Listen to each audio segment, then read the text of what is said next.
We were prepared to hit towards ceasefire from the very beginning, and it was our initiative to proclaim unilateral ceasefire, which held for 10 days, and we paid for this unilateral ceasefire with 30 lives and more than 100 people wounded. While America takes the fight to terrorists in the Middle East, another band of terrorists, some would term as nothing more than invasion troops in disguise, continues to roll over homes and people in the Ukraine and continues the Vladimir Putin doctrine, which in essence is what the Nazis and other conquerors have done over the ages. Bring in the weapons, take over, then dare anybody to call them on it. And remember that ceasefire that both Russia and Ukraine agreed on? Welcome to the new Mother Russia. Welcome back to MidPoint. Author and foreign correspondent Todd Wood joins us, and retired U.S. Army Colonel, now military analyst, Gary Espinas. Gentlemen, thanks so much for being here today. Thank you, Ed. Good to be back. Todd, I'm going to start with you. Here comes the statement from the Ukraine National Security and Defense Council in Kiev on Wednesday, their time. Ukrainian detachments comply with the ceasefire regime, but the terrorists continue provocations. Why are we shocked? Wait a minute, I'm going to answer that question. Nobody's shocked that the ceasefire has been broached, but can we say definitively that it has been broached by those who are supported by Russia?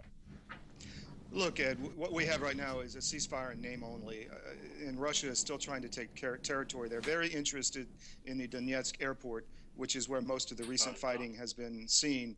In fact, the Ukrainian government thought or tried to put out the statement a few days ago that a tactical nuke had gone off over the airport. It was such a loud or large explosion and explosive device used. So the ceasefire is not really a ceasefire, and it will end when Russia has what it wants. Or it will begin when Russia has what it wants.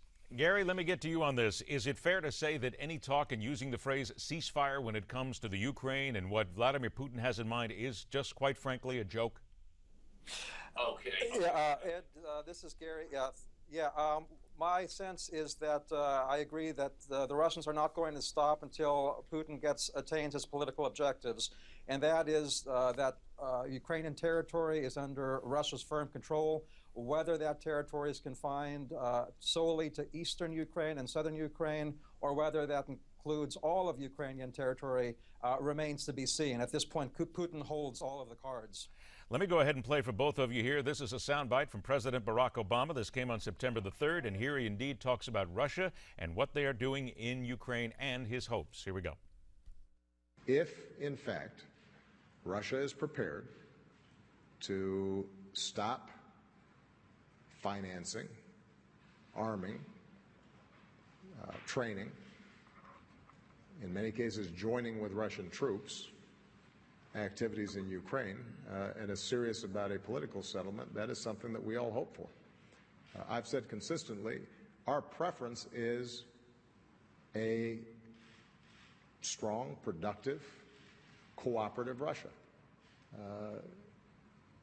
But the way to achieve that is by abiding to international norms. Gary, this comes to you strongly, at least maybe some rumors, if you will, that maybe the Russian people are finally not very thrilled with what's going on here.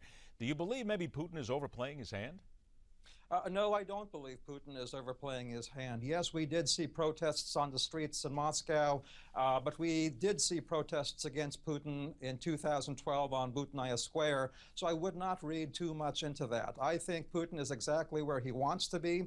I think he is controlling the pace of what's going on in Ukraine, and he's not going to settle until he attains his political objectives. Again, his political objectives are going to be the annexation of Ukrainian territory under Russia's firm control, and he's doing that for a variety of reasons. Todd, would you agree with that as well, that he has not overplayed his hand? I agree at this point.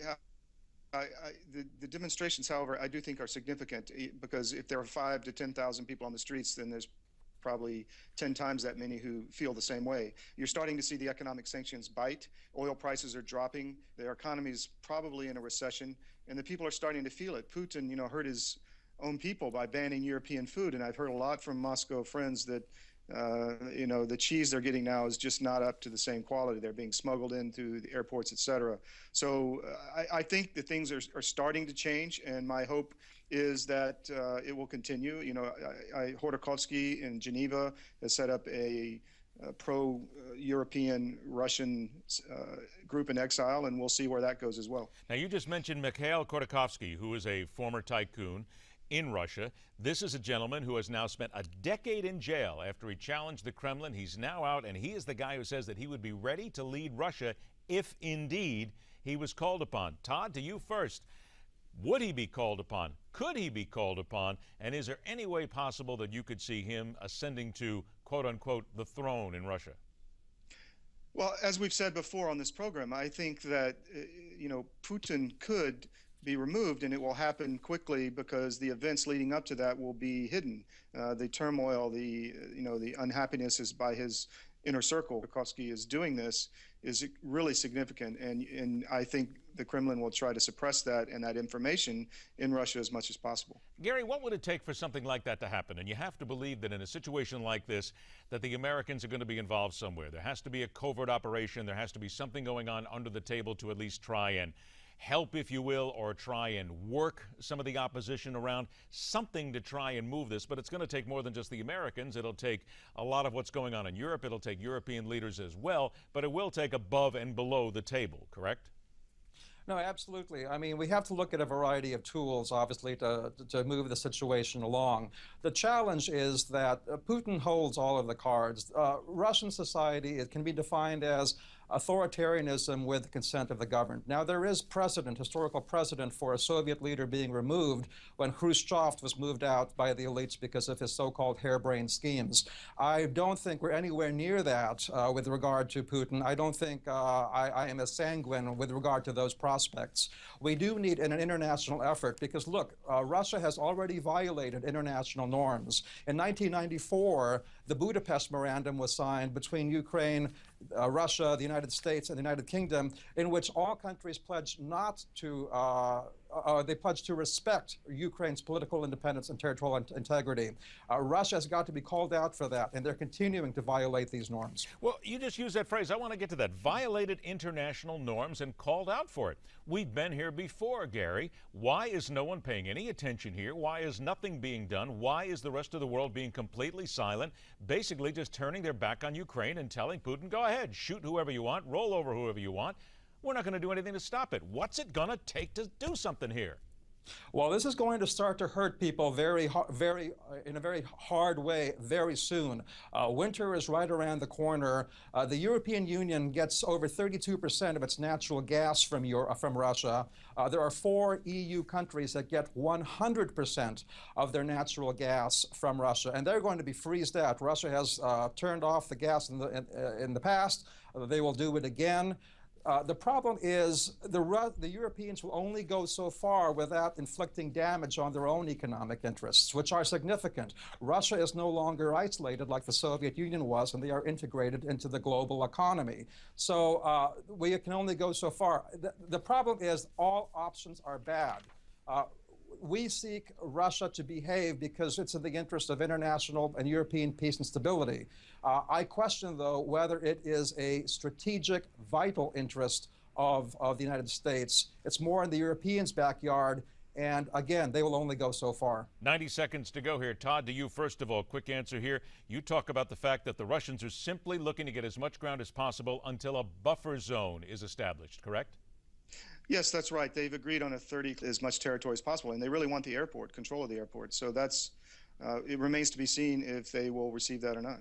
All right, now here I'm going to go to you on Gary on this one. Russia, their deputy prime minister said recently they are set to renew the country's strategic nuclear forces, not by 70%, but by 100%, says we are going to be completely up to speed nuclear speaking. Does that really concern you, or are we looking at propaganda? Well, I mean, there's certainly a lot of propaganda here, but look, the Russians are continuing this kind of game of one-upmanship. Putin is following a famous dictum that Lenin used to say, always probe with a bayonet. If you encounter steel, stop. If you encounter mush...